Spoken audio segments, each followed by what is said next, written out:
ಶಶ್ವತ್ಪ್ರಶಾಂತಮಭಯಂ ಪ್ರತಿಬೋಧಮಾತ್ರಂ ಶುದ್ಧಂ ಸಮಂ ಸದಸತಃ ಪರಮಾತ್ಮತತ್ವಂ ಶಬ್ದೋ ನ ಯತ್ರ ಪುರುಕಾರಕವಾನ್ ಕ್ರಿಯಾರ್ಥೋ ಮಾಯಾಪರೇತ್ಯಭಿಮುಖೇ ಚ ವಿಲಜ್ಜಮಾನ.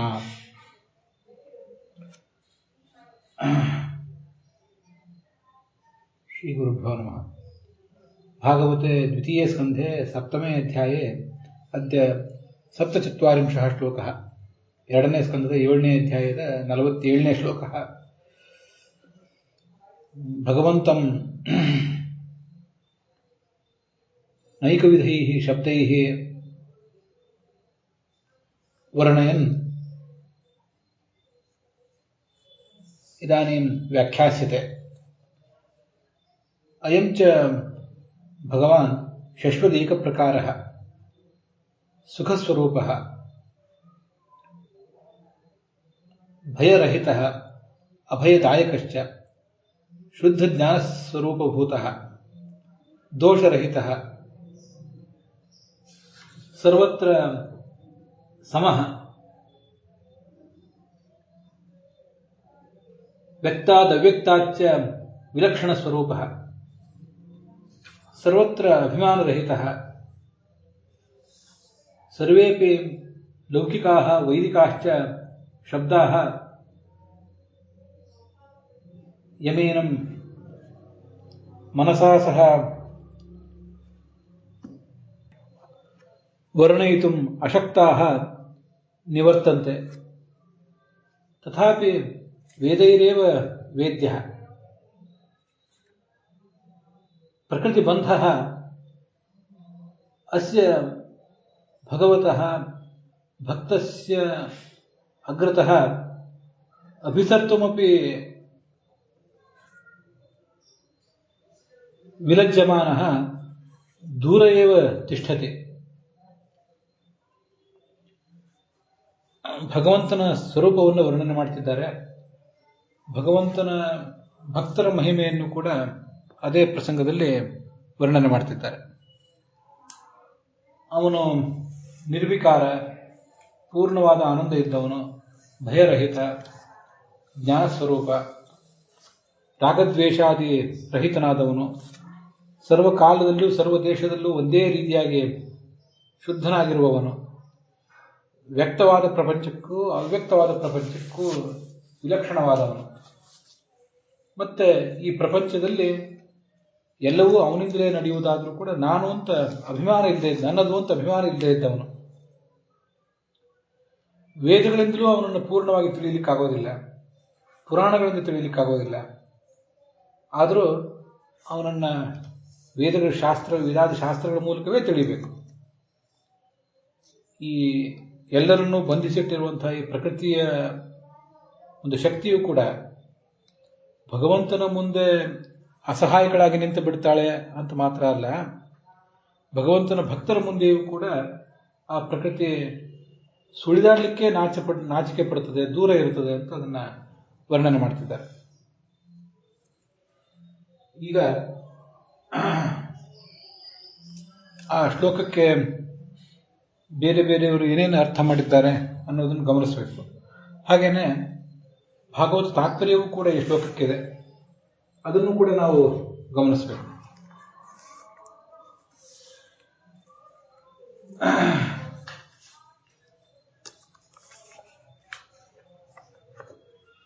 ಭಗವಂತನನ್ನ ಅದ್ಭುತ ಪರಾಕ್ರಮ ಅಂತ ಹಿಂದಿನ ಶ್ಲೋಕದಲ್ಲಿ ವರ್ಣಿಸಿದ್ದಾರೆ. ಅದ್ಭುತ ಪರಾಕ್ರಮ ಅಥವಾ ಅದ್ಭುತ ಕ್ರಮ ಅಂತ ವರ್ಣನೆ ಮಾಡಿದ್ದಾರೆ. ಯದ್ಯದ್ಭುತ ಕ್ರಮ ಪರಾಯಣ ಶೀಲ ಶಿಕ್ಷಾ ಅಂತ. ಆ ಅದ್ಭುತ ಕ್ರಮ ಅನ್ನೋದ್ರ ಬಗ್ಗೆ ಕಳೆದ ದಿವಸ ಹೆಚ್ಚು ನಮಗೆ ನೋಡ್ಲಿಕ್ಕಾಗಲಿಲ್ಲ. ನನಗೆ ಪ್ರಮಾದದಿಂದ ಅದು ಕಣ್ತಪ್ಪಿ ಹೋಗಿತ್ತು. ಅದ್ಭುತ ಕ್ರಮ ಅಂತನ್ನುವುದು ಭಗವಂತನ ಸ್ವರೂಪವನ್ನ, ಅವನ ಗುಣಕ್ರಿಯೆಗಳನ್ನ ವರ್ಣನೆ ಮಾಡುವಂತಹ ಒಂದು ವಿಶಿಷ್ಟವಾದ ಶಬ್ದ. ಅದ್ಭುತ ಅಂದ್ರೂ ಆಶ್ಚರ್ಯ ಅಂದ್ರೂ ಒಂದೇ ಅರ್ಥ. ಅವನನ್ನ ಕಾಠಕೋಪನಿಷತ್ತು ಮೊದಲಾದ ಉಪನಿಷತ್ತುಗಳು ಆಶ್ಚರ್ಯವತ್ ಪಶ್ಯತಿ ಕಶ್ಚಿದೇನಂ ಅಂತ ವರ್ಣನೆ ಮಾಡಿವೆ. ಭಗವದ್ಗೀತಾನು ಕೂಡ ವರ್ಣನೆ ಮಾಡಿದೆ. ತುಂಬ ವಿಶಿಷ್ಟವಾದ ಸಂಗತಿ ಅದು. ಅದನ್ನ ಎಷ್ಟು ವರ್ಣನೆ ಮಾಡಿದರೂ ಮುಗಿಯುವಂಥದ್ದಲ್ಲ ಅಂತಿಷ್ಟು ಬಂದಿದೆ. ಅದಕ್ಕಿಂತ ಹೆಚ್ಚಾಗಿ ಸರ್ವಾಶ್ಚರ್ಯಮಯಂ ದೇವಂ, ಅರ್ಜುನನಂಥ ಅಪರೋಕ್ಷ ಜ್ಞಾನವನ್ನು ಈಗಾಗಲೇ ಸಂಪಾದನೆ ಮಾಡಿದ, ಭಗವಂತನ ಜೊತೆಗೇನೂ ಸದಾ ಇರ್ತಾ ಇರುವಂತಹ ಅರ್ಜುನ ಅವನೇನು ಸಾಮಾನ್ಯ ಅಲ್ಲ. ಕೃಷ್ಣಾವತಾರದಲ್ಲಿ ಕೃಷ್ಣನ ಜೊತೆಗೆ ಇದ್ದದ್ದು ಮಾತ್ರ ಅಲ್ಲ, ನರನಾರಾಯಣರಿಬ್ಬರು ಎಂಬ ಹೆಸರಿನಿಂದ ಯಮಧರ್ಮನ ಮಕ್ಕಳಾಗಿ ಅವರು ಹುಟ್ಟಿದಾಗಲೂ ಕೂಡ ಯಾವತ್ತೂ ನರನಾರಾಯಣರು ಒಟ್ಟಿಗೆ ಇರ್ತಾರೆ. ನಾರಾಯಣಂ ನರಸಖಂ ಶರಣಂ ಪ್ರಪದ್ಯೆ ಅಂತ ಭಗವಂತನನ್ನು ವರ್ಣನೆ ಮಾಡ್ತಾರೆ. ಅಂತ ಭಗವಂತನಿಗೆ ಅತ್ಯಾಪ್ತನಾದಂತಹ ಈ ಗೆಳೆಯನೂ ಕೂಡ ಅವನನ್ನ ಪೂರ್ಣವಾಗಿ ತಿಳಿಯಲಿಕ್ಕಾಗಲಿಲ್ಲ. ಆ ನರ ಏನಿದ್ದಾನೆ, ಅರ್ಜುನ ಏನಿದ್ದಾನೆ, ಅವನು ಇಂದ್ರನ ಅವತಾರ. ಅವನಲ್ಲಿ ಶೇಷನ ಅಂಶವಾದಂತಹ ನರನ ಒಂದು ಆವೇಶ ಇದೆ. ನಾವು ಅದನ್ನ ಈ ಹಿಂದೆ ನೋಡಿದ್ದೇವೆ. ಹೀಗೆ ಭಗವಂತ, ಲಕ್ಷ್ಮೀದೇವಿ, ಚತುರ್ಮುಖ ಬ್ರಹ್ಮ ಮತ್ತೆ ಮುಖ್ಯ ಪ್ರಾಣದೇವರು, ಸರಸ್ವತಿ ಭಾರತೀಯರ ನಂತರ ಬರುವಂತಹ ಪರಿಗಣನೆ ಶೇಷನ್. ಅಂಥ ಶೇಷನಿಗೂ ಮತ್ತು ಆ ಶೇಷನ ಆವೇಶ ಇರುವಂತಹ ಈ ಇಂದ್ರನ ಅವತಾರನಾದಂಥ ಅರ್ಜುನನಿಗೂ ಕೂಡ ಭಗವದ್ಗೀತೆಯ ಬೋಧನದ ಸಂದರ್ಭದಲ್ಲಿ ಅಧ್ಯಾಯದಲ್ಲಿ ಆ ವಿಶ್ವರೂಪವನ್ನು ನೋಡಿದಾಗ ಸರ್ವಾಶ್ಚರ್ಯಮಯಂ ದೇವಂ ಅನಂತಂ ವಿಶ್ವತೋ ಮುಖಂ, ತುಂಬ ಹಿಂದೆ ನಾನೆಂದೂ ನೋಡದಿರುವ ಅನೇಕ ರೀತಿಯ ಮಗ್ಗುಲುಗಳು, ಅನೇಕ ಆಂಗಲ್ಗಳು ನಿನ್ನ ವ್ಯಕ್ತಿತ್ವದಲ್ಲಿವೆ.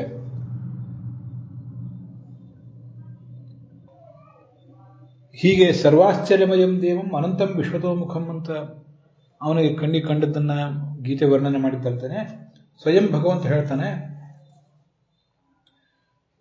ಬಹೂನಿ ಅದೃಷ್ಟಪೂರ್ವಾಣಿ ಪಶ್ಚಾಶ್ಚರ್ಯಾಣಿ ಭಾರತ, ಈ ಹಿಂದೆಂದೂ ನೀನು ನೋಡದ ಅನೇಕ ಆಶ್ಚರ್ಯಕರವಾದಂತಹ ವಸ್ತುಗಳು, ಅಂಥ ಮುಖಗಳು ನನ್ನಲ್ಲಿವೆ, ಅದನ್ನು ನೋಡು ಅಂತ ಹೇಳ್ತಾನೆ. ಇದು ಕೇವಲ ಲಕ್ಷ್ಮೀದೇವಿಗೆ, ಇದು ಕೇವಲ ಇಂದ್ರನಿಗೆ ಮಾತ್ರ ಆ ಥರ ಅಲ್ಲ, ಶೇಷನಿಗೆ ಮಾತ್ರ ಅಲ್ಲ, ಇದು ಭಗವಂತನ ಎದುರಿಗೆ ಎಲ್ಲರಿಗೂ ಕೂಡ ಹೀಗೆ ಆಗ್ತದೆ.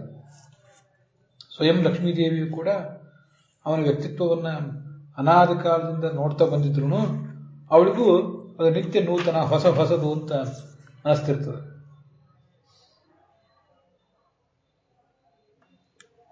ಕೆಲವರಿಗೆ ಅದನ್ನು ನೋಡಿ ಭಯವೇ ಆಗ್ತದೆ. ಈ ಅರ್ಜುನನಿಗೂ ಭಯವೇ ಆಗಿತ್ತು. ಆದರೆ ಎಲ್ಲರಿಗೂ ಆ ಥರ ಭಯ ಆಗಬೇಕು ಅಂತ ಏನಿಲ್ಲ. ಅದನ್ನು ಆಚಾರ್ಯರು ಅಗ್ನಿಪುರಾಣದ ಮಾತನ್ನ ಉದ್ಧರಿಸಿ ಗೀತಾ ತಾತ್ಪರ್ಯದಲ್ಲಿ ಹೇಳ್ತಾರೆ. ದರ್ಶನಾಭ್ಯಾಸತೋ ದೃಷ್ಟಿ ಆನಂದೋದ್ರೇಕದಾ ಭವೇತ್, ತಸ್ಮಿನ್ ಕಾಲೇತು ಭೂಮೇಶ್ಚ ಭಾರಹಾರಾರ್ಥ ಮುದ್ಯಮಾತ್, ಉಗ್ರತ್ವಮಿವ ಸರ್ವತ್ರ ನ ಭೀತಿ ಬ್ರಹ್ಮದರ್ಶಿನಾಂ. ಭಗವಂತನ ಅನೇಕ ರೂಪಗಳನ್ನು, ಆ ರೂಪದ ಅನೇಕ ಆಯಾಮಗಳನ್ನು ನೋಡಿ ನೋಡಿ ಅಭ್ಯಾಸ ಇದ್ರೆ ಅವರಿಗೆ ಅದರಿಂದ ಭಯ ಆಗೋದಿಲ್ಲ. ಅನೇಕ ಬ್ರಹ್ಮಜ್ಞಾನಿಗಳಿಗೆ, ಇಂದ್ರನಿಗಿಂತ ಉನ್ನತರಾದಂತಹ ಅನೇಕ ಜ್ಞಾನಿಗಳಿಗೆ, ಶ್ರೀ ಲಕ್ಷ್ಮೀದೇವಿ, ಬ್ರಹ್ಮ, ರುದ್ರ ಇತ್ಯಾದಿಗಳಿಗೆ ಅಲ್ಲಿ ಭಯ ಆಗಲಿಲ್ಲ. ಅವರಿಗೆ ಆ ಭಗವಂತನ ವ್ಯಕ್ತಿತ್ವದ ಆಳ ಅಗಲಗಳ ಪರಿಚಯ ಈ ಇಂದ್ರನಿಗಿಂತ ಚೆನ್ನಾಗೇ ಇದೆ. ಕೆಲವರಿಗೆ ಭಯ ಆಯಿತು. ಕೃತಾಂಜಲಿ ವೇಪಮಾನ ಕಿರೀಟಿ, ಅವನಿಗೆ, ಅರ್ಜುನನಿಗಂತೂ ಅದನ್ನ ನೋಡಿ ತಡೀಲಿಕ್ಕಾಗಲಿಲ್ಲ. ಅದೃಷ್ಟಪೂರ್ವಂ ಹರ್ಷಿತೋಸ್ಮಿ ದೃಷ್ಟ ಭಯೇನ ಚ ಪ್ರವ್ಯಥಿತಂ ಮನೋಮೇ, ತದೇವ ಮೇ ದರ್ಶಯ ದೇವರೂಪಂ ಪ್ರಸೀದ ದೇವೇಶ ಜಗನ್ನಿವಾಸ. ಹಿಂದೆಂದು ನೋಡದಿರುವಂತಹ ಅನೇಕ ಆಯಾಮಗಳನ್ನು ನಿನ್ನ ವ್ಯಕ್ತಿತ್ವದಲ್ಲಿ ನೋಡ್ತಾ ಇದ್ದೇನೆ. ನನಗೆ ಭಯ ಆಗಿದೆ, ಮನಸ್ಸು ಕಳವಳವನ್ನು ಕೂಡ ಹೊಂದಿದೆ. ಆದ್ದರಿಂದ ನಿನ್ನ ಆ ಸೌಮ್ಯವಾದ ರೂಪವನ್ನೇ ತೋರಿಸು ಅಂತ ಅವನನ್ನ ಕೇಳ್ಕೊಂಡಿದ್ದಾನೆ ಅರ್ಜುನ.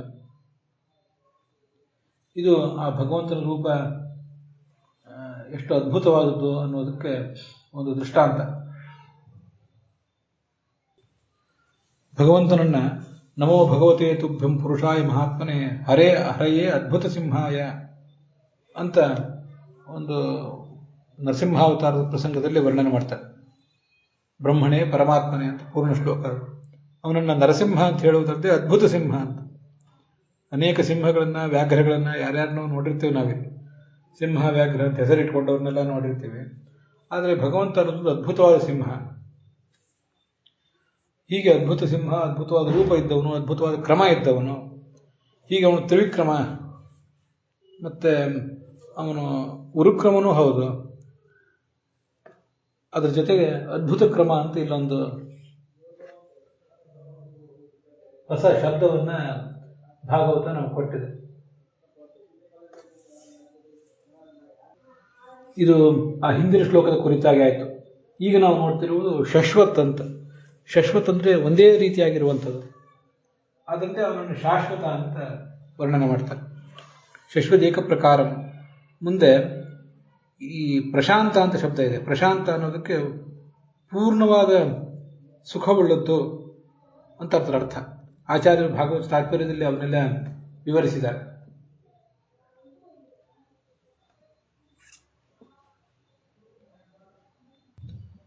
ಶಾಂತಃ ಪೂರ್ಣ ಸುಖತ್ವತಃ ಅಂತ ಬ್ರಹ್ಮತರ್ಕದ ಮಾತನ್ನು ಹೇಳಿದ್ದಾರೆ. ಈ ಶಬ್ದಗಳನ್ನು ನಾವು ವಿವರ ಸಮೇತ ನೋಡುವಾಗ ಆ ಭಾಗವತ ತಾತ್ಪರ್ಯವನ್ನು ನೋಡಿ ಮುಗಿಸೋಣ. ಶ ಅಂದ್ರೆ ಸುಖ, ಅದು ಗೊತ್ತಿದ್ದೇ ಇದೆ. ಆ ಶ ಅನ್ನುವ ಸುಖ ಅನ್ನುವ ಅರ್ಥವನ್ನು ಕೊಡುವ ಶ ಅನ್ನುವ ಶಬ್ದ ಏನಿದೆ ಅದಕ್ಕೆ ಅಂತ ಅಂದ್ರೆ ಪೂರ್ಣ ಅಂತ ಅರ್ಥ. ಹೀಗೆ ಪೂರ್ಣವಾದ ಸುಖವುಳ್ಳವಂಥ ಭಗವಂತನನ್ನ ಶಾಂತ ಅಂತ ಹೀಗೆ ಹೇಳ್ತಾರೆ. ಲಕ್ಷ್ಮೀದೇವಿಯನ್ನು ಶಾಂತಿ ಅಂತ ಹೇಳಲಿಕ್ಕೂ ಕೂಡ ಇದೇ ಕಾರಣ. ಅವಳು ಭಗವಂತನ ನಂತರ ಪೂರ್ಣವಾದಂತಹ ಸುಖವುಳ್ಳವಳು.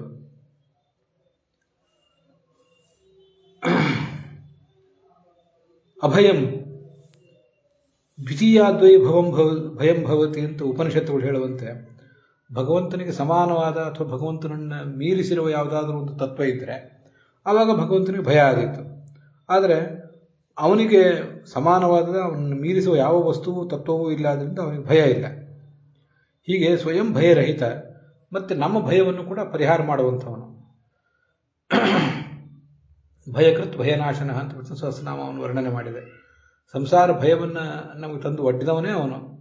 ಆ ಸಂಸಾರ ಭಯವನ್ನು ಪರಿಹಾರ ಮಾಡಬೇಕಾದವನು ಕೂಡ ಅವನೇ ಆಗಿದ್ದಾನೆ. ಆದ್ದರಿಂದ ಅಭಯ ಅಂದರೆ ಸ್ವಯಂ ಭಯರಹಿತ, ಮತ್ತೆ ನಮಗೂ ಕೂಡ ಆ ಭಯರಹಿತವಾದ ಸ್ಥಿತಿಯನ್ನು ಕೊಡುವಂಥವನು. ಇವೆಲ್ಲ ಶಬ್ದಗಳು ಹೀಗೇನೆ ಇಲ್ಲಿ ನಾವು ನೋಡ್ತಿರುವ ಎಲ್ಲ ಶಬ್ದಗಳು ಭಗವಂತನನ್ನು ಆಯಾ ಶಬ್ದಗಳಿಂದ ನಾವು ಉಪಾಸಿಸಿದರೆ, ಆ ಶಬ್ದಗಳ ಅರ್ಥಗಳನ್ನು ತಿಳ್ಕೊಂಡು ಅದರ ಗುಣಗಳನ್ನು ಭಗವಂತನನ್ನು ನಾವು ಕಾಣುವುದಾದರೆ ಆಗ ಆಯಾ ಗುಣಗಳ ಒಂದು ಸ್ವಲ್ಪ ಮಟ್ಟಿನ ಆವಿಷ್ಕಾರ ನಮ್ಮಲ್ಲಿ ಕೂಡ ಆಗ್ತದೆ. ಆನಂದ ಸ್ಪೃಷ್ಟು ಆನಂದ ನಖಃ ಆಪಾದನಕಾತ್ ಸರ್ವ ಏವಾನಂದ ಸ ಏವಮೇನಂ ಆನಂದಂ ವೇದ ಆನಂದ ಏವ ಭವತಿ ಅಂತ ಆಚಾರ್ಯರು ಒಂದು ಕಡೆ ಹೇಳ್ತಾರೆ.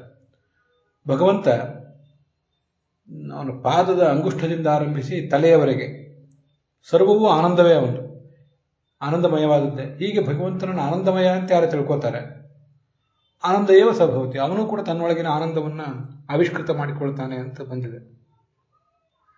ಭಗವಂತನನ್ನು ಶಾಶ್ವತ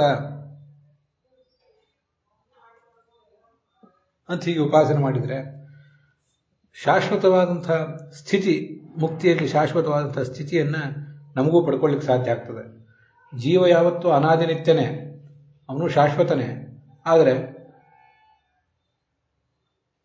ಉತ್ತಮವಾದ ರೀತಿಯಲ್ಲಿ ನಮ್ಮ ಜ್ಞಾನ ಭಕ್ತಿ ವೈರಾಗ್ಯಾದಿಗಳನ್ನು ಆವಿಷ್ಕಾರ ಮಾಡಿಕೊಂಡು ಆ ಮೂಲಕ ಭಗವಂತನನ್ನು ತಲುಪಿ ಶಾಶ್ವತವಾಗಿ ಇರುವುದಾದರೆ ಅದಕ್ಕೊಂದು ಅರ್ಥ ಇದೆ. ದುಸ್ಥಿತಿಯಲ್ಲಿ ಶಾಶ್ವತವಾಗಿರುವುದಕ್ಕೇನೂ ಅರ್ಥ ಇಲ್ಲ. ಹಾಗೆ ಭಗವಂತನನ್ನ ಶಾಶ್ವತ ಅಂತ ಶಬ್ದದಿಂದ ಹೇಳಿದರೆ ಅಥವಾ ಶಾಶ್ವತ ಅಂತ ಶಬ್ದದಿಂದ ಹೇಳಿದರೆ ಸುಸ್ಥಿತಿ, ಏಕಪ್ರಕಾರವಾದ ಸುಸ್ಥಿತಿ ನಮಗೂ ಕೂಡ ಭಗವಂತನ ಅನುಗ್ರಹದಿಂದ ದೊರೀತದೆ ಅಂತ ಅದರ ತಾತ್ಪರ್ಯ. ಪ್ರತಿಬೋಧ ಮಾತ್ರಂ, ಅವನನ್ನ ಜ್ಞಾನ ಸ್ವರೂಪ ಅಂತ ಹೀಗೆ ವರ್ಣನೆ ಮಾಡ್ತಾರೆ. ಜ್ಞಾನ ಉಳ್ಳವನು ಅಂತ ಅನ್ನೋದು ಹೌದು. ಹಾಗೆಯೇ ವಿಷ್ಣು ಸಹಸ್ರನಾಮ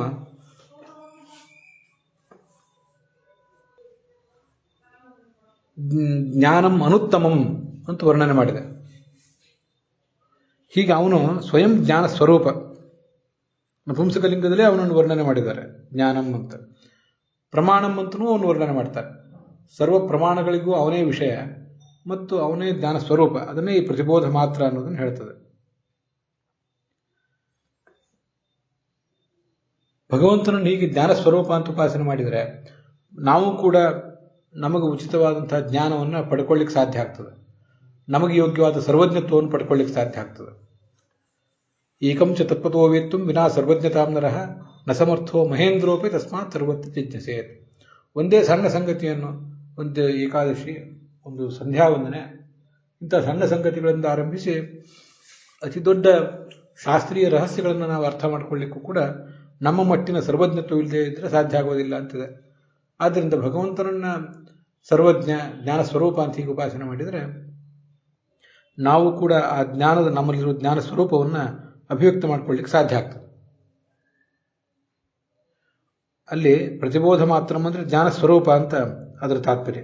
ನಿರ್ದೋಷ ಜ್ಞಾನ ಸ್ವರೂಪಂ ಅಂತ. ಮಾತ್ರ ಶಬ್ದ ಅವಧಾರಣಾರ್ಥ ಅಂತ ವಿಜಯಧ್ವಜರು ಬರೆದಿದ್ದಾರೆ. ಕೇವಲ ಜ್ಞಾನ ಸ್ವರೂಪ ಅಂತ. ಮತ್ತು ಅವನ ವ್ಯಕ್ತಿತ್ವದಲ್ಲಿ ನಾನು ಅರ್ಥ ಮಾಡಿಕೊಂಡಿರುವಂತೆ ಜ್ಞಾನ ಅಂತ ಅನ್ನೋದು ಬಹಳ ಮುಖ್ಯ. ಜ್ಞಾನಾನಂದೋ ಜ್ಞಾನಬಲೋ ಜ್ಞಾನವೀರ್ಯ ಉದಾಹೃತಃ ಅಂತ ಭಾಗವತ ತಾತ್ಪರ್ಯದಲ್ಲಿ ಇದೇ 2ನೇ ಸ್ಕಂದದಲ್ಲಿ ಒಂದು ಕಡೆ ಮಾತು ಕೇಳಿ ಬರ್ತದೆ. ಭಗವಂತನ ಆನಂದ ಏನಿದೆ ಅದು ಜ್ಞಾನಾನಂದ, ಜ್ಞಾನ ಸ್ವರೂಪವಾದ ಆನಂದ. ಜ್ಞಾನ ಬಲ, ಅವನ ಬಲವೂ ಜ್ಞಾನ ಸ್ವರೂಪವಾದದ್ದು, ಅವನ ವೀರ್ಯವೂ ಕೂಡ ಜ್ಞಾನ ಸ್ವರೂಪವು ಅಂತ ಹೀಗೆ ಅಂದು ವರ್ಣನೆ ಮಾಡ್ತಾರೆ. ಆದ್ದರಿಂದ ಪ್ರತಿಬೋಧ ಮಾತ್ರ ಅಂದರೆ ಕೇವಲ ಜ್ಞಾನ ಸ್ವರೂಪ ಅಂತ ಒಂದರ್ಥ. ಜ್ಞಾನ ಅಂತ ಅನ್ನೋದು ಯಾರ ವ್ಯಕ್ತಿತ್ವದಲ್ಲಿ ಬಹಳ ಪ್ರಧಾನವಾದ ಗುಣವೋ ಅವನು ಅಂತ ಮತ್ತೊಂದು ಅರ್ಥ. ಇದು ಹೀಗೆ ಹೇಳಿದಾಗ ಉಳಿದವರಿಗೆ, ಇದನ್ನು ಕೇಳುವವರಿಗೆಲ್ಲರಿಗೂ ಕೂಡ ನನ್ನ ಮಾತು ಒಪ್ಪಿಗೆ ಆಗ್ತದೋ ಇಲ್ಲೋ ಗೊತ್ತಿಲ್ಲ. ಜ್ಞಾನ ಅನ್ನೋದು ಪ್ರಧಾನ, ಸುಖವೂ ಪ್ರಧಾನ. ಷಣ್ಣಾಂ ಭಗ ಇತೀರಣ ಅಂತಿದೆ. ಐಶ್ವರ್ಯಸ್ಯ ಸಮಗ್ರಸ್ಯ ವೀರ್ಯಸ್ಯ ಯಶಸಃ ಶ್ರಿಯ ಜ್ಞಾನ ವೈರಾಗ್ಯಯೋಶ್ಚಯೋ ಷಣ್ಣಾಂ ಭಗ ಇತೀರಣ. 6 ಗುಣಗಳಿಗೆ ಭಗ ಅಂತ ಹೇಳ್ತಾರೆ. ಅದರಲ್ಲಿ ಯಾವುದು ಮುಖ್ಯ ಯಾವುದು ಅಮುಖ್ಯ ಅಂತ ಅನ್ನೋದು ನಾವು ಹೇಳಲಿಕ್ಕೆ ಬರೋದಿಲ್ಲ. ಎಲ್ಲವೂ ಮುಖ್ಯವೇ. ಎಲ್ಲ ಗುಣಗಳು ಕೂಡ ಸವಿಶೇಷಾಭಿನ್ನ ಅನ್ನೋದು ಸಿದ್ಧಾಂತ. ಆದರೆ ಭಗವಂತ ಸರ್ವಜ್ಞ, ಎಲ್ಲ ಅನಾದಿ ಕಾಲದಿಂದಲೂ ಅನಂತ ಕಾಲದವರೆಗೂ ಕೂಡ ನಮ್ಮೊಳಗೆ ಹೊರಗೂ ನಿಂತು ಇದೆಲ್ಲವನ್ನು ಅವನು ನೋಡ್ತಾ ಇದ್ದಾನೆ, ಸಾಕ್ಷಿಯಾಗಿದ್ದಾನೆ. ಹೀಗೆ ಜ್ಞಾನದ ಮೂಲಕವೇ ಅವನ ಎಲ್ಲ ಕೆಲಸಗಳು ನಡೀತವೆ. ನಮಗಾದರೆ ನಾವು ತಿಳಿದು ಕೆಲಸವನ್ನು ಹೇಗೆ ಮಾಡಬೇಕು ಅನ್ನೋದನ್ನು ಅರಿತು ಅದನ್ನು ಮಾಡಲಿಕ್ಕೆ ಬೇಕಾದ ಶಕ್ತಿಯನ್ನು ಸಂಪಾದನೆ ಮಾಡಿ ಅದನ್ನು ಕಾರ್ಯರೂಪಕ್ಕೆ ತರಬೇಕಾಗ್ತದೆ. ಭಗವಂತಂದು ಹಾಗಲ್ಲ. ಅವನು ಜ್ಞಾನಸ್ವರೂಪನಾದ್ದರಿಂದ ಆ ಜ್ಞಾನವೆಂಬ ಆತನ ಗುಣದಿಂದಲೇ ಎಲ್ಲವೂ ಕೂಡ ನಡೀತದೆ. ಹೀಗೆ ಭಗವಂತನ ಗುಣಗಳು ಸವಿಶೇಷಾಭಿನ್ನ ಅನ್ನುವುದಕ್ಕೆ ಹೀಗೂ ಒಂದರ್ಥ. ಜ್ಞಾನ ಎಂಬುದು ಮುಖ್ಯ. ಜ್ಞಾನರೂಪವಾದ ಆನಂದ, ಜ್ಞಾನರೂಪವಾದ ಬಲ, ಜ್ಞಾನರೂಪವಾದ ವೀರ್ಯ, ಜ್ಞಾನರೂಪವಾದ ಐಶ್ವರ್ಯ, ಜ್ಞಾನರೂಪವಾದ ವೈರಾಗ್ಯ ಇದ್ದವನು, ಜ್ಞಾನರೂಪವಾದ 6 ಗುಣಗಳುಳ್ಳವನಾದ್ದರಿಂದ ಅವನನ್ನು ನಾವು ಭಗವಾನ್ ಅಂತ ಶಬ್ದದಿಂದ ಹೇಳ್ತೇವೆ.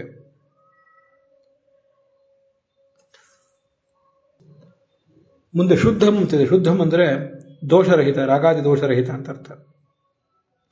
ಇದು ನಿತ್ಯವೂ ನಾವು ಪಠಿಸಬೇಕಾದಂಥ ಒಂದು ವಿಶೇಷ ಅರ್ಥ.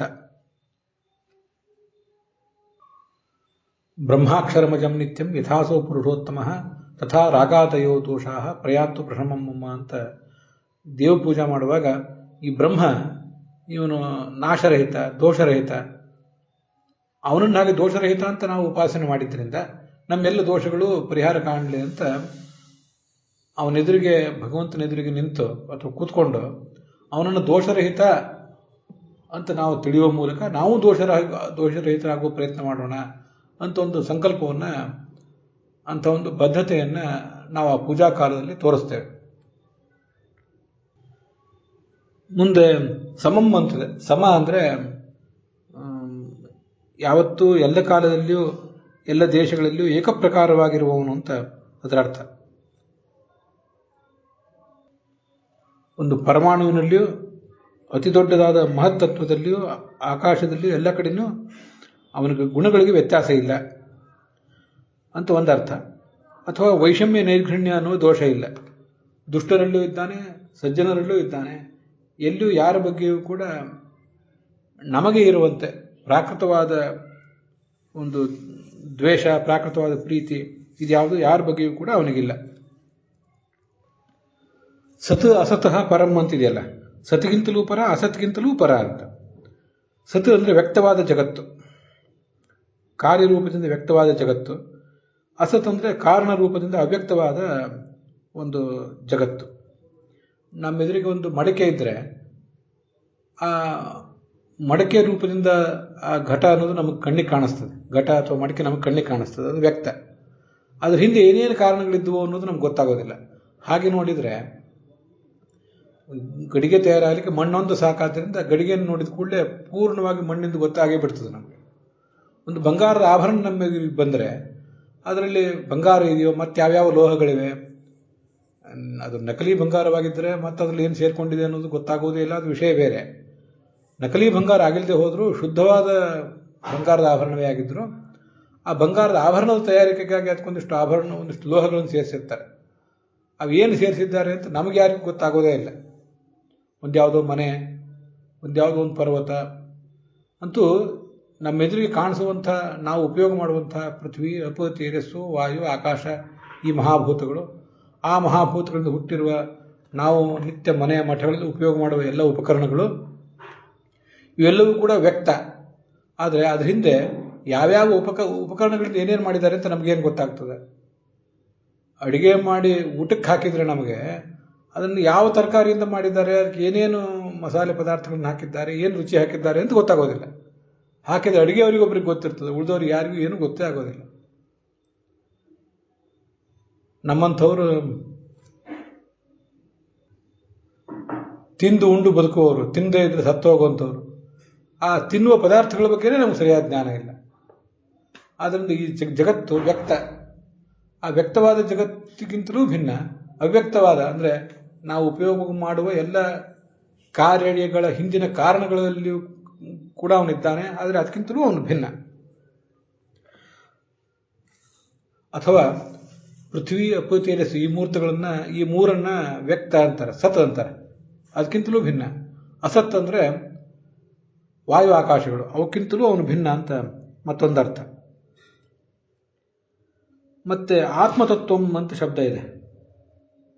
ಆತ್ಮತತ್ವ ಅಂತಂದ್ರೆ ಅವ್ಯಕ್ತ ಜನಹಮ್ಮಾನಾದ ಆತ್ಮತತ್ವಂ ಹರಿಸ್ಮೃತಃ ಅಂತ ಅಲ್ಲೇ ಬ್ರಹ್ಮತರ್ಕದಲ್ಲಿ ಆಚಾರ್ಯ ಉದ್ಧಾರ ಮಾಡಿದ್ದಾರೆ. ಆತ್ಮತತ್ವ ಅಂದರೆ ಆತ್ಮ ಅನ್ನೋ ಶಬ್ದಕ್ಕೆ ವೈಯಕ್ತಿಕ ಕಡೆ ಅರ್ಥ ನಾವು ನೋಡೇ ಇದ್ದೇವೆ. ಎಲ್ಲವನ್ನು ಸ್ವೀಕಾರ ಮಾಡುವವನು, ಎಲ್ಲವನ್ನು ವ್ಯಾಪಿಸಿಕೊಂಡಿರುವಂಥವನು, ಎಲ್ಲರೊಳಗೆ ಇರುವವನು, ಅಂತರ್ಯಾಮಿ ಅಂತ ಅರ್ಥ ಎಲ್ಲ ನೋಡಿದ್ದೇವೆ. ಆದರೆ ಆತ್ಮ ಅನ್ನೋ ಶಬ್ದ ಅರ್ಥವೂ ಗೊತ್ತಿದೆ, ತತ್ವ ಅನ್ನೋ ಶಬ್ದವೂ ನಮಗೆ ತತ್ವ ಎಂಬ ಶಬ್ದಕ್ಕೆ ಅರ್ಥವೂ ಗೊತ್ತಿದೆ. ಅನಾದ್ಯನಂತ ಕಾಲೇಪಿ ಯತ್ತಾದೃಶ ಮುದೀರ್ಯತೆ ಕುತಶ್ಚಿತ್ ಅನ್ಯಥಾ ನೇಯಾತ್ ತತ್ ತತ್ವಂ ತತ್ವತೋ ವಿದುಹು ಅಂತ ಆಚಾರ್ಯರೇ ಇದೇ 1ನೇ ಸ್ಕಂದದಲ್ಲಿ ಒಂದು ಕಡೆ ವರ್ಣನೆ ಮಾಡಿದ್ದಾರೆ. ಅನಾದಿ ಕಾಲದಿಂದಲೂ ಅನಂತ ಕಾಲದವರೆಗೂ ಒಂದೇ ರೀತಿಯಾಗಿರ್ತದೆ, ಯಾವ ವಿಕಾರವನ್ನು ಹೊಂದೋದಿಲ್ಲ. ಅದಕ್ಕೆ ತತ್ವ ಅಂತ ಹೇಳಬೇಕು ಅಂತ ಬಂದಿದೆ. ಆತ್ಮ ಎಂಬ ಶಬ್ದಕ್ಕೆ ಅರ್ಥವೂ ಬಂದಿದೆ, ತತ್ವ ಎಂಬ ಶಬ್ದಕ್ಕೆ ಅರ್ಥವೂ ಬಂದಿದೆ. ಆದರೆ ಆತ್ಮತತ್ವ ಎಂಬ ಶಬ್ದಕ್ಕೆ ಇದೊಂದು ಬೇರೆ ಅರ್ಥ. ಅವ್ಯಕ್ತ ತತ್ವದಿಂದಲೂ ಹಿಡಿದು ಒಂದು ಕೊನೆಯ ತತ್ವ, ಕೊನೆಯ ವಸ್ತುವಿನವರೆಗೂ ಕೂಡ ಯಾವ ಜಡದ ಬಗ್ಗೆಯೂ, ಯಾವ ಚೇತನದ ಬಗ್ಗೆಯೂ ಅವನಿಗೆ ಅಭಿಮಾನ ಇಲ್ಲ. ಲಕ್ಷ್ಮೀದೇವಿಗೆ ತನ್ನ ಅಧೀನದಲ್ಲಿರುವಂತಹ ಈ ಪ್ರಕೃತಿಯ ಬಗ್ಗೆ, ಜಡವಾದ ಪ್ರಕೃತಿಯ ಬಗ್ಗೆ ಅಭಿಮಾನ ಇದೆ. ಚತುರ್ಮುಖ ವಾಯುಗಳಿಗೆ ಮಹತ್ತತ್ವದ ಬಗ್ಗೆ ಅಭಿಮಾನ ಇದೆ, ಅಹಂಕಾರ ತತ್ವದ ಬಗ್ಗೆ ಅಭಿಮಾನ ಇದೆ, ಅದ್ರ ಮುಂದಿನವರಿಗೆ. ಹೀಗೆ ಎಲ್ಲರೂ ಕೂಡ ತಮ್ಮ ತಮ್ಮ ತತ್ವಗಳ ಬಗ್ಗೆ, ತಾವು ಪ್ರತಿನಿಧಿಸುವ ತತ್ವಗಳ ಬಗ್ಗೆ ಅಭಿಮಾನ ಇದ್ದವರು. ಇವರಿಗೆ ಮಾತ್ರ ಯಾವ ತತ್ವದ ಬಗ್ಗೆಯೂ ಕೂಡ ಅಭಿಮಾನ ಇಲ್ಲ.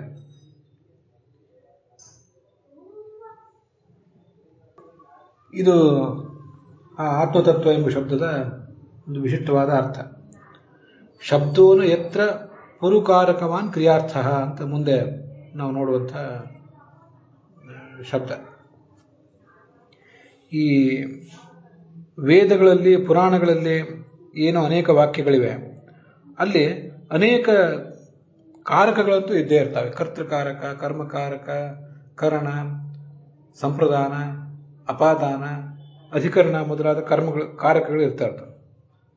ಇಂಥ ಎಲ್ಲ ಕಾರಕಗಳಿಂದಲೂ ಕೂಡಿದ ಸಕಲ ಶಾಸ್ತ್ರ ರಾಶಿಯೂ ಕೂಡ, ವೇದ ಪುರಾಣಾದಿ ಸಮಸ್ತ ಶಾಸ್ತ್ರ ರಾಶಿಯೂ ಕೂಡ, ಅದರಲ್ಲಿ ಅಗ್ನಿಷ್ಠೋಮಾದಿ ಯಾಗಗಳ ವರ್ಣನೆ ಇರ್ತದೆ, ಸಂಧ್ಯಾವಂದನೆ ಮೊದಲಾದ ಕ್ರಿಯೆಗಳ ಬಗ್ಗೆ ವರ್ಣನೆ ಇರಬಹುದು. ಅದು ಏನೇ ಇದ್ರೂ ಕೂಡ ಅದೆಲ್ಲವೂ ಈ ಭಗವಂತನನ್ನು ಪೂರ್ಣವಾಗಿ ವರ್ಣನೆ ಮಾಡಲಿಕ್ಕಾಗೋದಿಲ್ಲ, ಅಸಮರ್ಥ ಆಗ್ತದೆ.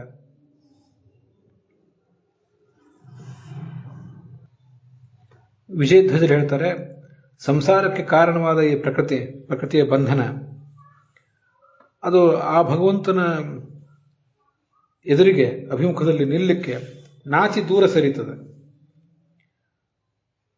ಹಾಗಿರುವಾಗ ಆ ಭಗವಂತನನ್ನ, ಅಂಥ ಭಗವಂತನನ್ನು ಉಪಾಸನೆ ಮಾಡಿದ ಉಪಾಸಕರಿಂದಲೂ ಕೂಡ ಅದು ದೂರ ಇರ್ತದೆ ಅಂತ ಅಲ್ಲಿ ವರ್ಣನೆ ಮಾಡಿದ್ದಾರೆ. ಮೊದಲು ಭಗವಂತನಿಂದ ದೂರ ಇರ್ತದೆ, ಭಗವಂತನ ಉಪಾಸಕರಿಂದಲೂ ಅದು ದೂರ ಇರ್ತದೆ. ಇದು ವಿಜಯಧ್ವಜರು ಮಾಡಿದ ಅರ್ಥ. ಯಾದವಾರ್ಯರ ವ್ಯಾಖ್ಯಾನದಲ್ಲಿ ಪ್ರತಿಬೋಧ ಮಾತ್ರಂ ಅಂದರೆ ಜಡ ಅಮಿಶ್ರವಾದ ಜ್ಞಾನ ಸ್ವರೂಪ. ನಮಗೆ ಮೊದಲು ಜಡವಾದ ಮನಸ್ಸಿನಿಂದ ಜ್ಞಾನ, ಆಮೇಲೆ ಆತ್ಮ ಸ್ವರೂಪದಿಂದ ಜ್ಞಾನ ಬರಬೇಕು. ಆದರೆ ಭಗವಂತನಲ್ಲಿ ಜಡವಾದದ್ದು ಯಾವುದೂ ಇಲ್ಲ, ಆದ್ದರಿಂದ ಜಡದಿಂದ ಮಿಶ್ರವಲ್ಲದ ಜ್ಞಾನ ಸ್ವರೂಪ ಅವನು.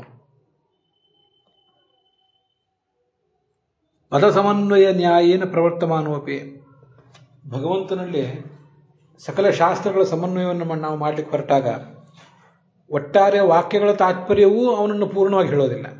ಒಂದೊಂದು ಪದ, ಒಂದೊಂದು ಅಕ್ಷರದಿಂದ ಅವನನ್ನು ಪೂರ್ಣವಾಗಿ ಹೇಳೋಣ ಅಂದರೆ ಅವು ಕೂಡ ಪೂರ್ಣವಾಗಿ ಹೇಳೋದಿಲ್ಲ. ಆದರೆ ಇರುವ ಮಾರ್ಗ ಅದೊಂದೇ. ಶಾಸ್ತ್ರ ಇವನು ಎಂಥದಕ್ಕೆ ಅವನನ್ನು ಶಾಸ್ತ್ರ ವರ್ಣನೆ ಮಾಡಿದೆ, ಶಾಸ್ತ್ರದಿಂದಲೇ ಅವನನ್ನು ತಿಳ್ಕೊಳ್ಬೇಕು.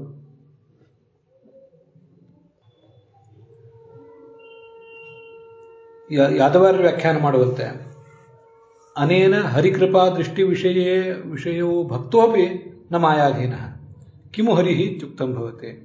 ಭಗವಂತನ ಅನುಗ್ರಹಕ್ಕೆ ಪಾತ್ರನಾದ ಭಕ್ತನೂ ಕೂಡ ಮಾಯೆಗೆ ಅಧೀನನಾಗೋದಿಲ್ಲ.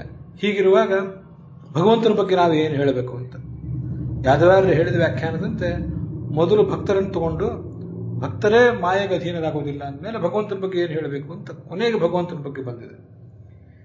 ವಿಜಯಧ್ವಜರ ವ್ಯಾಖ್ಯಾನದಲ್ಲಿ ಭಗವಂತನ ಎದುರಿಗೆ ಅದು ನಿಲ್ಲಕ್ಕೆ ಸಮರ್ಥ ಅಲ್ಲ ಈ ಮಾಯೆ, ಅಂಥ ಭಗವಂತನ ಉಪಾಸನೆ ಮಾಡುವಂತಹ ಭಕ್ತರ ಎದುರಿಗೂ ಅದು ಬರೋದಿಲ್ಲ ಅಂತ ಮೊದಲು ಭಗವಂತ, ಆಮೇಲೆ ಭಕ್ತರ ಬಗ್ಗೆ ವಿಜಯಧ್ವಜರು ಹೇಳಿದ್ದಾರೆ. ಭಾಗವತ ತಾತ್ಪರ್ಯದಲ್ಲಿ ಬಂದಿರುವಂತಹ ಅಶಬ್ದಶ್ಚ ಅಪ್ರಸಿದ್ಧತ್ವ ಅದೊಂದು ನಾವು ನೋಡೋದು ಬಾಕಿ. ಅವನನ್ನು ಅಶಬ್ದ ಅಂತ ಹೇಳುವುದು ಯಾಕೆ ಅಂದರೆ ಅಪ್ರಸಿದ್ಧನಾದ್ರಿಂದ, ಪೂರ್ಣವಾಗಿ ಅವನು ಹೇಳಲಿಕ್ಕೆ ಬರೋದಿಲ್ಲ. ಆದ್ದರಿಂದ ಶಬ್ದ ಅವನನ್ನು ಹೇಳುವುದೇ ಇಲ್ಲ ಅಂತ ತಾತ್ಪರ್ಯ ಅಲ್ಲ. ಅನೇಕರು ವ್ಯಾಖ್ಯಾನ ಮಾಡುವಂತೆ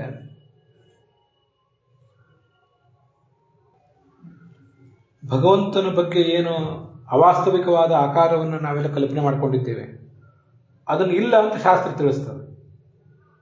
ಭಗವಂತ ಹೇಗಿದ್ದಾನೆ ಅನ್ನೋದನ್ನು ತಿಳಿಸುವುದಿಲ್ಲ, ಹೇಗಿಲ್ಲ ಅನ್ನೋದನ್ನು ಮಾತ್ರ ತಿಳಿಸ್ತದೆ ಅಂತ ವ್ಯಾಖ್ಯಾನ ಮಾಡ್ತಾರೆ.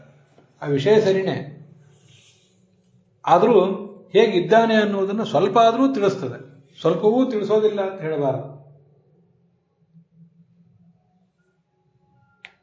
ಈ ಶ್ರೀಧರರು ಮೊದಲಾದವರು ಹಾಗೆ ಹೇಳ್ತಾರೆ, ಆರೋಪಿತ ನಿವೃತ್ತಾವೇವ ಶಬ್ದಸ್ಯ ವ್ಯಾಪಾರ. ಭಗವಂತನ ಬಗ್ಗೆ ನಾವೇನು ಆರೋಪಿತವಾದ ಸ್ವರೂಪವನ್ನು ತಿಳ್ಕೊಂಡಿದ್ದೇವೆ, ಕಲ್ಪಿತವಾದ ಸ್ವರೂಪ ಅದು ಇಲ್ಲ ಅಂತ ಹೇಳುವುದು ಮಾತ್ರ ಅದರ ಕೆಲಸ. ನತು ತದ್ಬೋಧೆ, ಆ ಭಗವಂತನನ್ನು ತಿಳಿಯುವುದರಲ್ಲಿ ಆ ಶಬ್ದದ ಪಾತ್ರ ಏನೂ ಇಲ್ಲ ಅಂತ.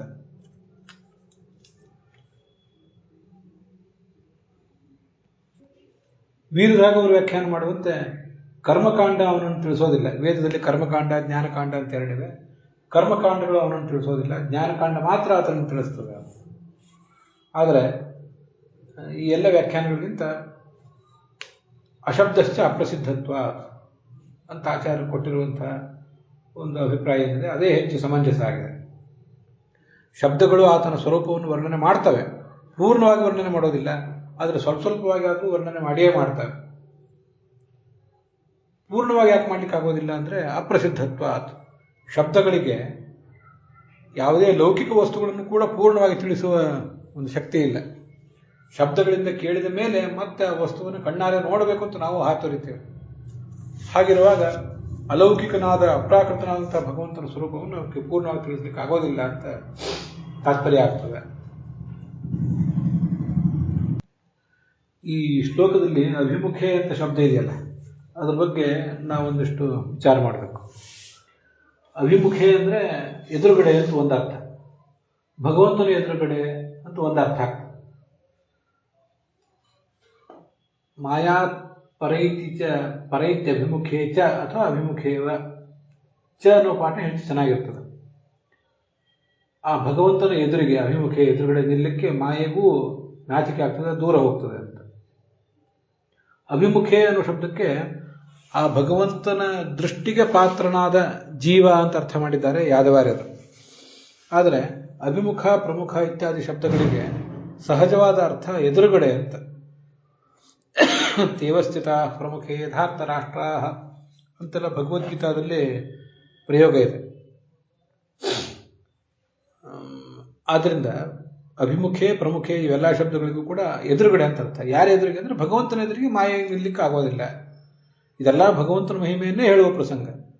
ಭಗವಂತನ ಎದುರಿಗೆ ಮಾಯೆಯೂ ನಿಲ್ಲಲಿಕ್ಕೆ ಆಗದೆ ನಾಚಿ ದೂರ ಸರಿತದೆ ಅಂತ ನಾವು ಅವನನ್ನು ಉಪಾಸನೆ ಮಾಡಿದರೆ ನಾವು ಕೂಡ ಮಾಯೆಯ ಒಂದು ಹಿಡಿತಕ್ಕೆ ಸಿಗದೆ ದೂರ ಇರ್ತೀವಿ ಅಂತ ಅದರ ತಾತ್ಪರ್ಯ. ಅಭಿಮುಖ ಅನ್ನೋ ಶಬ್ದಕ್ಕೆ ಅವನ ಅನುಗ್ರಹಕ್ಕೆ ಪಾತ್ರನಾದ ಜೀವ ಅಂತ ಹೀಗೆ ಏನು ಯಾವ್ದಾರು ಅರ್ಥ ಮಾಡಿದ್ದಾರೆ. ಸ್ವಲ್ಪ ಅದು ಎಳೆದು ಮಾಡಿದ ಅರ್ಥ. ಆ ಅರ್ಥ ತಪ್ಪು ಅಂತ ಹೇಳೋದಿಲ್ಲ. ಹಾಗೆ ಅವರಿಗೆ ಕಂಡಿದ್ರೆ, ಆ ಅರ್ಥದಿಂದ ಅವರಿಗೆ ಸಂತೋಷ ಆಗಿ ಹೋಗಿದ್ರೆ ಅದು ಯೋಗ್ಯವಾದ ವಿಷಯವೇ. ಭಾಗವತಾದ ಶಾಸ್ತ್ರಗಳನ್ನು ಓದಿದಾಗ ಹೇಗೆ ಯಾವ್ಯಾವ ಶಬ್ದದಿಂದ ಏನೇನು ಅರ್ಥ ಬರಬೇಕು ಅನ್ನೋದನ್ನು ಆಯಾ ವ್ಯಕ್ತಿಯೇ ತೀರ್ಮಾನಿಸಬೇಕು. ಅಂತೂ ಇಲ್ಲಿ ಭಗವಂತನ ಎದುರಿಗೆ ಮಾಯೆ ನಿಲ್ಲದೆ ನಾಚಿ ದೂರ ಹೋಗ್ತದೆ ಅನ್ನೋದು ಹೆಚ್ಚು ಸುಂದರವಾದ ಅರ್ಥ. ಅವನ ಭಕ್ತರ ಬಗ್ಗೆ ಅದೇನು ಹೇಳ್ತಾನೇ ಇಲ್ಲ. ಅದನ್ನು ನಾವು ಇಂಪ್ಲೈಡ್ ಮೀನಿಂಗ್, ಲಾಕ್ಷಣಿಕ ಅರ್ಥವಾಗಿ, ಸೂಚಿತವಾದ ಅರ್ಥವಾಗಿ ತಗೋಬೇಕಷ್ಟೆ. ಭಗವಂತನ ಎದುರಿಗೆ ಅದು ಮಾಯೆ ನಿಲ್ಲೋದಿಲ್ಲ ಅಂದಮೇಲೆ ಭಗವಂತನನ್ನ ಮಾಯಾ ವಿದೂರ ಅಂತ ಉಪಾಸನೆ ಮಾಡಿದರೆ ನಮಗೂ ಮಾಯೆ ತೊಂದರೆ ಕೊಡೋದಿಲ್ಲ ಅನ್ನೋದು ನಾವು ಅರ್ಥ ಮಾಡ್ಕೊಳ್ಬೇಕಾದ ಸಂಗತಿ ಅಷ್ಟೆ. ಶಬ್ದದಿಂದ ಆ ಭಗವಂತನ ಎದುರಿಗೆ ಮಾಯೆ ನಿಲ್ಲೋದಿಲ್ಲ, ಭಗವಂತನ ಭಕ್ತರ ಎದುರಿಗೂ ಮಾಯೆ ನಿಲ್ಲೋದಿಲ್ಲ ಅಂತ ಗೊತ್ತಾಗೋದಿಲ್ಲ. ಭಗವಂತನ ಎದುರಿಗೆ ಮಾಯೆ ನಿಲ್ಲೋದಿಲ್ಲ ಅನ್ನೋದು ಮಾತ್ರ ಶಬ್ದದಿಂದ ತಿಳಿದು ಬರುವಂಥ ಅರ್ಥ.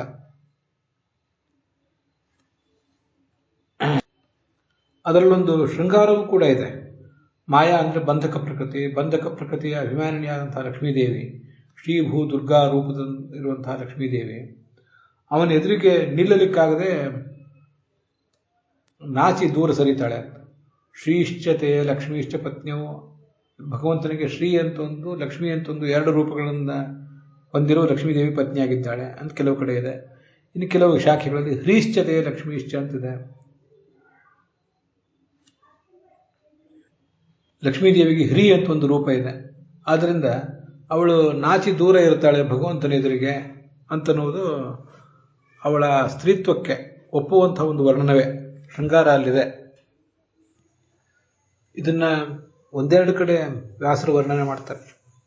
ಪ್ರಥಮ ಸ್ಕಂದದಲ್ಲಿ ಒಂದು ಕಡೆ ಹೇಳ್ತಾರೆ, ದಶಮ ಸ್ಕಂದದಲ್ಲಿ ಒಂದು ಕಡೆ ಹೇಳ್ತಾರೆ.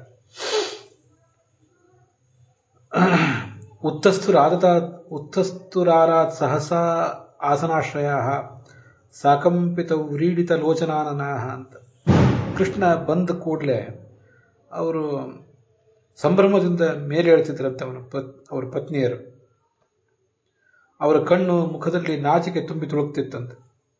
ನೋಟದಿಂದಲೇ ಅವನನ್ನು ಆಲಂಗಿಸ್ಕೊಳ್ತಿದ್ರಂತೆ. ನಿರುದ್ಧಮಪ್ಯಸ್ರವದಂಬು ನೇತ್ರಯೋ ವಿಲಜ್ಜತೀನಾಂ ಭೃಗುವರ್ಯ ವೈಕ್ಲವಾತ್ ಅಂತ ಅಲ್ಲೇ ಮುಂದೊಂದು ಕಡೆ ಹೇಳ್ತಾರೆ. ನಾಚಿಕೆ ತುಂಬಿದ ಕಣ್ಣಿನಿಂದ ಸುರಿದ ನೀರನ್ನ ಅವರಿಗೆ ತಡೀಲಿಕ್ಕಾಗಲಿಲ್ಲ ಅಂತ. ಆನಂದದ ಕಣ್ಣೀರು ಸುರಿದು ಹೋಯಿತು.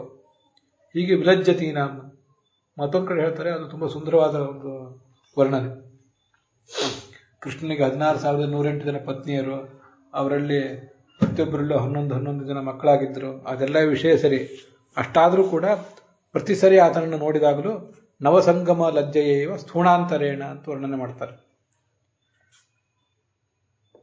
ಹೊಸದಾಗಿ ಮದುವೆಯಾದ ದಂಪತಿಗಳು ಆ ವಧುವಿಗೆ ವರನನ್ನ ನೇರವಾಗಿ ಎದುರಿಸಲಿಕ್ಕೆ ನಾಚಿಕೆ ಅಡ್ಡ ಬರ್ತಿರ್ತದೆ. ಆತನ ಎದುರಿಗೆ ಆಕೆ ಮುಖ ಕೊಟ್ಟು ನಿಲ್ಲೋದಿಲ್ಲ.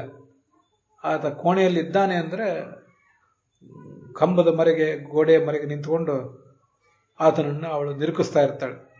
ಹಾಗೆ ಕೃಷ್ಣನ ಪತ್ನಿಯರು ಸ್ಥೂಣಾಂತರೇಣ, ಕಂಬದ ಹಿಂದೆ ನವಸಂಗಮ ಲಜ್ಜೆಯೇವ, ಹೊಸ ಸಂಗಮ, ಹೊಸ ರಾತ್ರಿ, ಪ್ರಥಮ ರಾತ್ರಿ, ಆ ಸಂಗಮದಲ್ಲಿ ಹೇಗೆ ಒಂದು ಲಜ್ಜೆ ಇರಬೇಕೋ ಅಂಥ ಲಜ್ಜೆಯಿಂದ ತುಂಬಿ ಆತನನ್ನು ಸೇವಿಸ್ತಾ ಇದ್ದರು ಅಂತ ಭಾಗವತ ವರ್ಣನೆ ಮಾಡಿದೆ. ಹಾಗೆ ಮಾಯೆಯೂ ಕೂಡ ತುಂಬ ಸುಂದರವಾದ ಉದಾಹರಣೆ ಇದು. ಅನಾದಿ ಕಾಲದಿಂದ ಈ ಮಾಯೆ ಲಕ್ಷ್ಮೀದೇವಿ ಆತನ ಜೊತೆಗಿದೆ. ಆತನ ಎಲ್ಲ ಸೃಷ್ಟಿ, ಪಾಲನ, ನಾಶ ಇತ್ಯಾದಿ ಕಾರ್ಯಗಳಲ್ಲಿ ಆತನಿಗೆ ಹೆಗಲು ಕೊಟ್ಟಿದೆ. ಯಾವುದೋ ಒಂದು ದಿವಸದ 2 ದಿವಸದ ದಾಂಪತ್ಯ ಅಲ್ಲ ಅದು. ಅಂಥ ಆ ಲಕ್ಷ್ಮೀದೇವಿಯೂ ಕೂಡ, ಆ ಬಂಧಕ ಪ್ರಕೃತಿಗೆ ಅಭಿಮಾನಿನಿಯಾದ ಲಕ್ಷ್ಮೀದೇವಿಯೂ ಕೂಡ ಆತನ ಎದುರಿಗೆ ನಾಚ್ತಾ ಇರ್ತಾಳೆ. ಆತನನ್ನು ಸಂಸಾರದಲ್ಲಿ ಈ ಜಡ ಪ್ರಕೃತಿ ಸಿಲುಕಿ ಸಾಕಿಸುವುದಿಲ್ಲ ಮಾತ್ರ ಅಲ್ಲ, ಆತನ ಎದುರಿಗೆ ಆ ಜಡ ಪ್ರಕೃತಿ ಅಭಿಮಾನಿನಿಯಾದ ಲಕ್ಷ್ಮೀದೇವಿ ಹೇಗೆ ಸಲ್ಲಿಸಬೇಕೋ ಹಾಗೆ ಸೇವೆ ಸಲ್ಲಿಸ್ತಾಳೆ ಅನ್ನುವುದು ಶೃಂಗಾರದ ಮತ್ತೊಂದು ಅರ್ಥ ಅಲ್ಲಿ. ಅದು ಭಾಗವತದ ಬೇರೆ ಬೇರೆ ಕಡೆ ಬಂದಿರುವ ಮಾತಿನಲ್ಲಿ ನನಗೆ ನೆನಪಿದ್ದನ್ನು ಈಗ ನಿಮ್ಮ ಎದುರಿಗೆ ಹೇಳಿಕೊಂಡಿದ್ದೇನೆ. ಅದರೊಂದಿಗೆ ಇವತ್ತಿನ ಈ ಭಾಗ ಸಮಾಪ್ತ ಆಗಿದೆ. ಹುಸಿಯ ನಾಡಿ ಹೊಟ್ಟೆ ಹೊರೆವ ವಿಷಯದಲ್ಲಿ ರಸಿಕನೆಂದು ಹುಸಿಗೆ ಹಾಕಿರುವ ಎನ್ನ ಶ್ರೀಕೇಶನೇ, ಈಶನಿನ್ನ ಚರಣ ಭಜನೆ ಆಸೆಯಿಂದ ಮಾಡುವ ದೋಷ ರಾಶಿ ನಾಶ ಮಾಡು ಶ್ರೀಶಕೇಶವ. ಶ್ರೀಕೃಷ್ಣಾರ್ಪಣ ವಸ್ತು.